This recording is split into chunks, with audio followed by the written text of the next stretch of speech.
আপনাকে স্যালিউট করি, গোটা জাতি আজ আপনাকে স্যালিউট করে।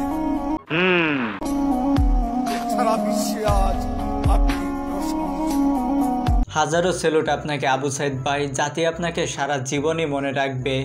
ভাইয়ের হয় নাই, আমার ভাইয়ের এত মেধা ভাই, আমার ভাই 5-এ বৃত্তি পাচ্ছে, আমার ভাই 8-এ পাচ্ছে, আমার ভাই মেট্রিকে পাচ্ছে, ইন্টারে রংপুর কলেজত ভাই সরকারি কলেজত স্কলারশিপ পাচ্ছে ভাই, বাপে আমার খুশিতে কান্দিছে ভাই। হাই রে বোনটা কার কথা বলছে এতক্ষণ হয়তো বা আপনারা বুঝে ফেলছেন। হ্যাঁ গাইস, আবু সাইদ ভাইয়ের কথা বলছে। আবু সাইদ ভাইয়ের বোন ইনি।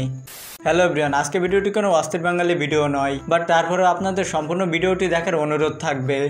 ফেসবুকে নিউজ ফিড এবং পোস্ট দেখে যতটুকু বুঝতে পারলাম, ওটা আন্দোলনরত অবস্থায় আমাদের অনেক বড় ভাইয়েরা এবং অনেক বড় বোনেরা আহত হয়েছে এবং তাদের রক্তের প্রয়োজন। তো এইরকম কারো যদি এবি পজিটিভ রক্ত লাগে, আমি নিজে দিব আমার নিজের এবি পজিটিভ রক্ত। শাবাশ বেটা, বহুত বড়িয়া মুন্না। আমার আম্মু এগুলো দেখে মানে নিজে কান্নাটা শুরু করতে বলতে যে সন্তান তুই আমার একান্না, তারা কান্নাটা সন্তান। তুই আমি মানে ভয় পাচ্ছিলাম তখন, আমার আম্মু আমার বলতে পারছে তুই কেন যাবি না, বাইরে তো অন্য মেয়েকে দেখা গেল তুই কেন যাবি না, তুই অবশ্যই যাবি, তুই আমার মেয়ে তুই বলতে পারছিস, আর অন্য মেয়ে নিবি না, তুই অবশ্যই যাবি। গাইস, এমন মা আমাদের প্রতি ঘরে ঘরে থাকা দরকার। স্বাধীন দেশ, আমরা এটা স্বাধীন দেশ, আমরা তো আমাদের গাড়ি তো এগুলো করতেছে, পাঁচটা আমার মা আমার সন্তান মাথা ফাটছে হসপিটালে। আরে আবার ঢুকাই আবার মারতে আসছে, আপনারা দেখেন না হসপিটালে ভিতরে ঢুকছে, কি করেন আপনারা? আপনারা মিডিয়াটা কি করেন? হ্যাঁ, কি আপনাদের দায়িত্ব কি? কিসে সাংবাদিকতা করেন? হ্যাঁ, লাঠি সুতা রাখলে হসপিটালে যাচ্ছে, কি করেন? হসপিটাল সেই না, হ্যাঁ হসপিটালে রোগীর মারতে আসে।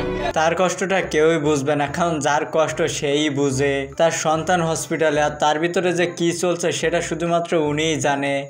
মারতে চায় তাহলে আমার আগে মারো, আমার রক্ত জড়াও, আমি বুক বাচ্চা দিব, আমার গুলি করো, তারপর বাচ্চাদেরকে না মারো। ওরা কি জানে না একটা বাচ্চা বলতে কত কষ্ট হয়, কত কষ্ট করে লালন পালন করা লাগে। এরপরে বাচ্চারা কিভাবে মারে, কিভাবে গুলি করে। কালকে একটা ছেলেরা মারলো, ওই ছেলেরা কি করছিল, এত জায়গায় দাঁড়াই আসছিল, কি দোষ আছিল তার, কি দোষে তারা গুলি করলো, কি দোষটা ছিল তার? একটা দোষ তো মাঝে থাকতে হয় ভাই, একজনের যদি একজন মারে তো তার একটা দোষ লাগে, কি দোষে তারা মারলো, কি দোষে তারা গুলি করলো, এইভাবে গুলি করলো কেন করলো? আরে আল্লাহ, সে কতটা কষ্ট নিয়ে যে কথাগুলো বলছে সেটা আমরা সকলেই বুঝতে পারছি।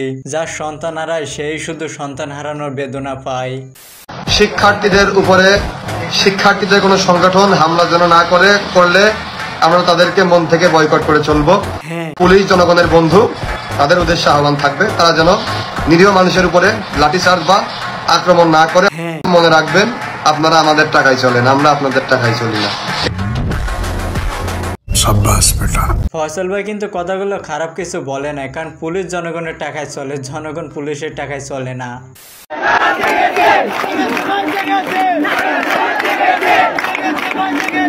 শাবাশ বেটা।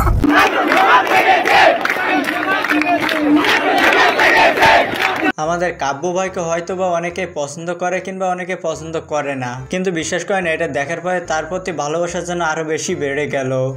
বাবাকে বলে আসছি আজকে যদি মরে যাই আমার রাষ্ট্রপতি রাজনীতি না তুলে প্রয়োজনে শহীদ হবো, কিন্তু সংস্কার করে তবেই করে ফিরবো ইনশাআল্লাহ।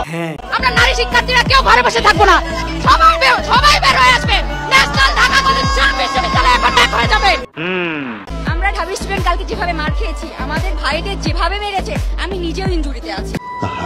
আমি তারপর আজকে আন্দোলনে আসি, আমরা কিন্তু মানে দমে যাই না, জাস্ট বোঝানোর জন্য যে ইনজুরি থেকে উঠে আসছি, যে ঢাবির এখন পর্যন্ত কোনো আন্দোলনে মিথা যায় না। আমার সন্তান এখানে আছে, আমিও আছি, আপনার বাবাদের একজন সন্তান। বাবা তো বাবাই হয়, সন্তান যেখানে বাবাও সেখানে। সবাই যদি যুদ্ধে যেত, কে লাগাতো দান? নাতিপুতির জন্য কে জুগিয়েছিল বাতের যুগান? নদী পার করে দিয়ে নায়ের ভাড়া না নেওয়া মাঝিটাও মুক্তিযুদ্ধের একটি অংশ।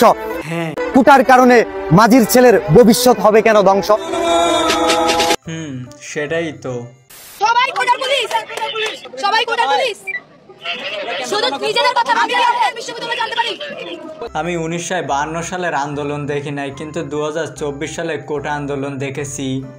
এরকম দিন দেখার জন্য আমার মা আমাকে জন্ম দেয় নাই, এরকম দিন দেখার জন্য 71 স্বাধীন হয় নাই, এরকম দিন দেখার জন্য আমরা 52 ভাষা আন্দোলন করি নাই।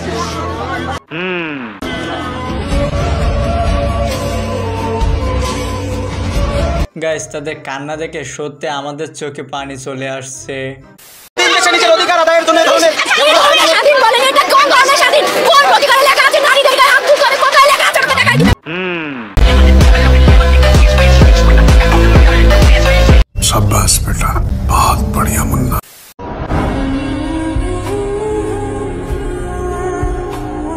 লড়াইটা একসাথেই হোক ভালোবাসার বন্ধনের মাধ্যমে।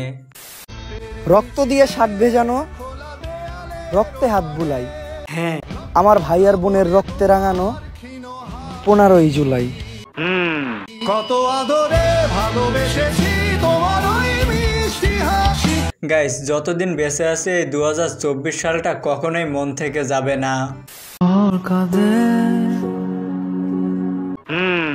মানুষ মরে, হ্যাঁ, তবু সমাজ নীরবে হাসে। এ শহর জানে